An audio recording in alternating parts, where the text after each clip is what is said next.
do click subscribe button. Press bell icon.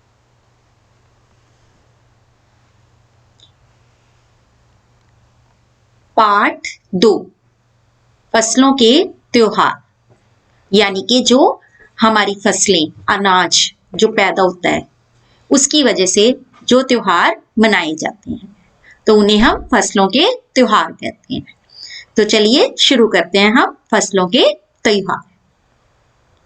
सारा दिन बोरसी के आगे बैठकर हाथ तापते हुए गुजर जाता है। कहाँ तो खिचड़ी के समय धूप में गर्माहट की शुरुआत होनी चाहिए और यहाँ हम सूरज के इंतजार में आस लगाए बैठे हुए और खिचड़ी के समय धूप में गर्माहट की शुरुआत होनी चाहिए, लेकिन वो भी नहीं हो रही है क्योंकि सर्दियों में खिचड़ी खाना सबको अच्छा लगता है।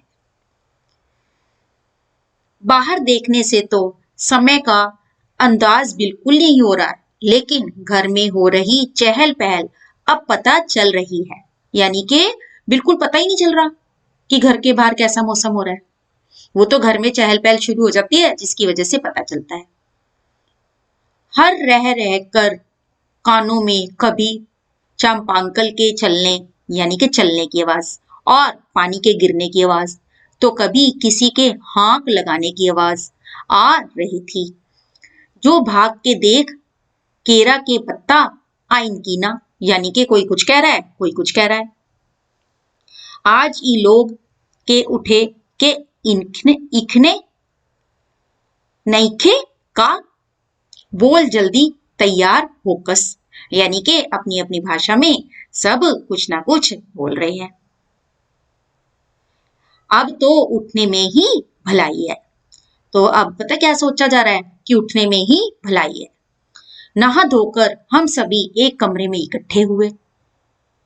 सभी जो है नहा लिए और एक कमरे में इकट्ठे हो गए हैं। दादा और चाचा ने क्या सफेद चकाचक मार लगी धोती और कुर्ता पहना हुआ है। खिचड़ी में ऐसन ठाड़ हम पहले कबो ना देखनी, सारा देह कनकना देता। पापा ने कहा शायद आज धोती में उन्हें ठंड कुछ ज्यादा लग रही है। खिचड़ी का त्योहार था और वो कह रहे हैं कि खिचड़ी को ऐसे सजा रखा था जैसे उसके तो भाग्य ही बढ़ गए हैं। हमने ऐसे ठाड़ कभी नहीं देखे थे। सामने मचिया पर खादी की सफेद साड़ी पहने हुए दादी बैठी थी। आज दादी ने अपने बाल धोए हैं, झक सफेद सेमल की रुई जैसे हल्के फुल्के बाल, यानी कि रुई जैसे लग रहे थे उनके बाल, इतने ज्यादा सफेद थे। गौर से देखने पर भी एक काला बाल नजर नहीं आता। बिल्कुल धुली धुली सी लग रही है दादी। दादी ऐसी लग रही है जैसे पता नहीं कितनी साफ सुथरी हो गई हैं। उनके सामने केले के कुछ पत्ते कतार में रखे हैं जिस पर तिल, मिठा यानी कि गुड़, चावल आदि के छोटे छोटे ढेर पड़े हुए हैं, यानी कि उनके आगे तिल, गुड़, चावल के ढेर लगे हुए हैं। हमें बारी बारी से उन सभी चीजों को छूने और प्रणाम करने के लिए कहा गया। जब सबने ऐसा कर लिया तो उन सभी चीजों को एक जगह इकट्ठा करके दान दे दिया गया। आज तो अप्पी दीदिया बुरी फंसी, यानी कि अपनी दीदी को कह रहे हैं कि वो बुरी तरह से फंस गई। उन्हें ना तो चूड़ा दही पसंद है और ना ही खिचड़ी, पर आज तो फरमाइशी नाश्ता नहीं चलेगा। उन्हें दोनों ही चीजें खानी पड़ेंगी क्योंकि आज इस तरह का दिन है कि वही चीजें खानी पड़ेंगी। आज खिचड़ी जो है, खिचड़ी खाने के बाद सभी ने गया से आए तिल, गुड़ और चीनी के तुलकुट को बड़े चाव से खाया। खाते खाते मैं सोच रही थी कि कितनी अलग है ना यह खिचड़ी, तो जो अभी हम मना रहे हैं कि कितनी अलग है ये खिचड़ी जो हम अभी बना रहे हैं। स्कूल में हम जो खिचड़ी मनाते थे उसकी अलग ही मस्ती हुआ करती थी। छुट्टी का दिन, नाव में बैठकर गंगा नदी की सैर और फिर टापू पर बालू में दौड़ते हुए पतंग उड़ाना या उड़ाने की कोशिश करना, कितना मजा आता था। इधर हम पतंग उड़ाते थे और वहीं थोड़ी दूरी पर गुरुजी, विमला दीदा, आनंद जी, झिलमिट भैया सब मिलकर ईंट से बने चूल्हे पर बड़े बड़े कड़ाहों में खिचड़ी बनाते थे। यानी कि कुछ लोग मिलकर बड़े बड़े जो चूल्हे होते हैं ना बनाकर और कढ़ाओं में बड़े बड़े कढ़ाओं में खिचड़ी बनाते थे। हम भी बीच बीच में अपनी पतंगों को सुस्ताने का मौका देते हुए मटर और प्याज छीलने बैठ जाते। यानी कि जब हम पतंग उड़ाते थे ना तो हम क्या करते थे, भाई अब थोड़े थक गए हैं, चलो इनके साथ भी मटर और प्याज छिलवा दिए जाएं। वैसी खिचड़ी फिर दोबारा खाने को नहीं मिली। वाकई ढंग कैसा भी हो पर है ये खुशियों का त्योहार। जनवरी माह के मध्य में भारत के लगभग सभी प्रांतों में फसलों से जुड़ा कोई ना कोई त्योहार मनाया जाता है। कोई फसलों के त्योहार हो जाने पर खुशी बांटता है तो कुछ लोग इस उम्मीद में खुश होते हैं कि अब पाला कम होगा। यानी कि जो सर्दी से पाला पड़ रहा होता है ना वो कम हो जाएगा जनवरी के महीने से। सूरज की गर्मी बढ़ने से खेतों में खड़ी फसल तेजी से बढ़ेगी। सभी प्रांतों और इलाकों का अपना रंग और अपना ढंग नजर आता है। इस दिन सब लोग अच्छी पैदावार की उम्मीद और फसलों के घर में आने की खुशी का इंतजार करते हैं। यानी कि ये ऐसा दिन होता है जब पैदावार अच्छी होती है ना फसलों की तो लोग बहुत खुश होते हैं और जो वो फसलों की पैदावार होती है इस दिन खुशी से उनके घर पर आती है। उत्तर प्रदेश, बिहार, मध्य प्रदेश में मकर संक्रांति या तिल संक्रांत, असम में बिहू, केरल में ओणम, तमिलनाडु में पोंगल, पंजाब में लोहड़ी, झारखंड में सरहुल, गुजरात में पतंग का पर्व सभी खेती और फसलों से जुड़े त्योहार हैं। यानी कि सभी जगहों पर इनका नाम अलग अलग है लेकिन त्योहार कौन सा है, फसलों का। इन्हें जनवरी से मध्य अप्रैल तक अलग अलग समय मनाया जाता है। यानी कि जनवरी से लेकर अप्रैल तक के महीनों में मनाया जाता है।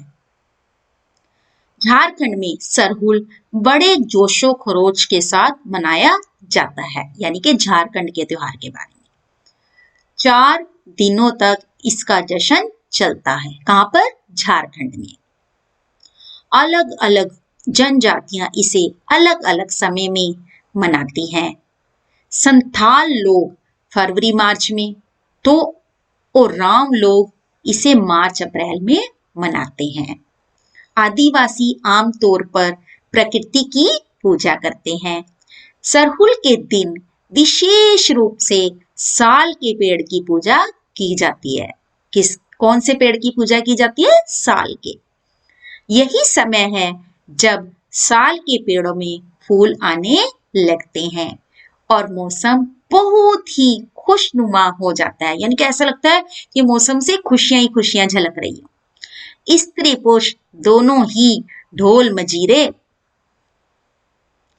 लेकर रात भर नाचते गाते हैं। ये देखिए, ये नाच रहे गा रहे हैं ना। चारों ओर फैली हुई छोटी छोटी घाटियां, लंबे लंबे साल के वृक्षों का जंगल और वहीं आसपास बसे छोटे छोटे गांव, लिपे पुते की करीने से बुहारे और सजाए गए अपने घरों के सामने लोग एक पंक्ति में कमर में बाहें डालकर नृत्य करते हैं।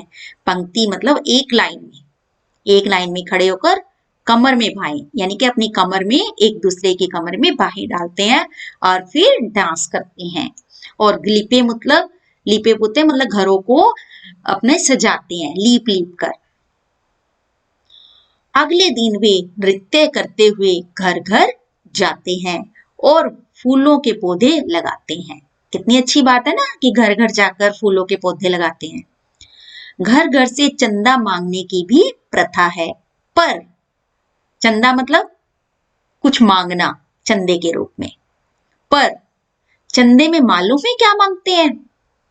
मुर्गा, चावल और मिश्री। फिर चलता है खाने पीने और खेलों का दौर। तीसरे दिन जाकर पूजा होती है, जिसके बाद लोग अपने कानों में सरई का फूल पहनते हैं। इसी दिन से वसंत ऋतु की भी शुरुआत मानी जाती है। धान की भी पूजा होती है। पूजा किया हुआ आशीर्वादी धान अगली फसल में बोया जाता है। यानी कि जो पूजा की जाती है ना, वो वाला जो धान होता है अगली फसल में बो दिया जाता है। अब आ जाओ तमिलनाडु में। तमिलनाडु में मकर संक्रांति या फसलों से जुड़ा त्योहार पोंगल के रूप में मनाया जाता है। पहले हमने झारखंड के बारे में पढ़ा था ना, अब हम तमिलनाडु के बारे में पढ़ रहे हैं। इस दिन खरीफ की फसलें चावल, अरहर, मसूर आदि कटकर घरों में पहुंचती हैं और लोग नए धान कूट कर चावल निकालते हैं। यानी कि तमिलनाडु की तरफ चावल ज्यादा पैदा होता है। हर घर में मिट्टी का नया मटका लाया जाता है, जिसमें नए चावल, दूध और गुड़ डालकर उसे पकाने के लिए धूप में रख देते हैं। हल्दी शुभ मानी जाती है, इसलिए साबुत हल्दी को मटके के मुंह के चारों ओर बांध देते हैं। यह मटका दिन में 10:30-12 बजे तक धूप में रखा जाता है। यानी कि उस टाइम धूप बहुत होती है ना। जैसे ही दूध में उफान आता है और दूध चावल मटके से बाहर गिरने लगता है, तो पोंगला पोंगल, पोंगला पोंगल, खिचड़ी में उफान आ गया के स्वर सुनाई देते हैं कि लोग शोर मचाने लगते हैं कि पोंगला पोंगल, पोंगला पोंगल। दूसरी ओर गुजरात में पतंगों के बिना, अब कहाँ का आ गया ये? गुजरात का। पहले तमिलनाडु का था, उससे पहले झारखंड का था, अब गुजरात का। दूसरी ओर गुजरात में पतंगों के बिना तो मकर संक्रांति का जश्न अधूरा ही माना जाएगा। इस दिन आसमान की ओर यदि नजर उठाएं तो शायद हर आकार और हर रंग रूप की पतंगे आकाश में लहराती हुई मिलें। प्रत्येक गुजराती, चाहे वह किसी भी धर्म, जाति या आयु का हो, पतंग उड़ाता है। हजारों लाखों पतंगों से सूर्य भी ढक सा जाता है। क्या ढक जाता है? सूर्य। कुमाऊं, अब हम गुजरात का पढ़ रहे थे, अब हम आगे कुमाऊं। कुमाऊं में मकर संक्रांति को घुघुतिया भी कहते हैं। इस दिन आटे और गुड़ को गूंथकर पकवान बनाए जाते हैं। इन पकवानों को तरह तरह के आकार दिए जाते हैं, जैसे डमरू, तलवार, दाड़िम का फूल आदि। पकवान को तलने के बाद एक माला में पिरोया जाता है। माला के बीच में संतरा और गन्ने की गंडेरी, जो गन्ना नहीं होता जो हम खाते हैं, उसकी छोटी छोटी टुकड़ियां जब कर दी जाती हैं उसे गंडेरी बोलते हैं। गन्ने की गंडेरी पिरोई जाती है। यह काम बच्चे बहुत रुचि और उत्साह के साथ करते हैं। सुबह बच्चों को माला दी जाती है। बहुत ठंड के कारण पक्षी पहाड़ों से चले जाते हैं। जब बहुत ज्यादा ठंड होती है ना, जो वहां के पक्षी होते हैं वो वहां से चले जाते हैं। उन्हें बुलाने के लिए बच्चे इस माला से पकवान तोड़ तोड़ कर पक्षियों को खिलाते हैं और गाते हैं। कोआ आओ, घुघुत आओ, ले कोआ बढ़ो, मैं कह दे जा सोने का घड़ो, खा ले पूरी, मैं कह दे जा सोने की छुरी। इसके साथ ही जिस चीज की कामना हो वह मांगते हैं। है ना कितने अलग अलग अंदाज मकर संक्रांति को मनाने के। देखे ना आपने कि कहीं पर किस तरीके से मनाया जाता है, कहीं पर किस तरीके से। कहीं दूध चावल और गुड़ की खीर बनती है, तो कोई 5 प्रकार के नए अनाज की खिचड़ी बनाता है। कहीं कहीं लोगों को सैलाब नदी में स्नान के लिए उमड़ जाता है। यानी कि लोग जो है तीर्थ स्थानों पर इस दिन क्या करते हैं? स्नान। लोग ठंड से ठिठुरते रहेंगे, पर बर्फीले पानी में कम से कम एक डुबकी तो जरूर लगाएंगे। हाल यह होता है कि इन जगहों पर तिल रखने की भी जगह नहीं होती।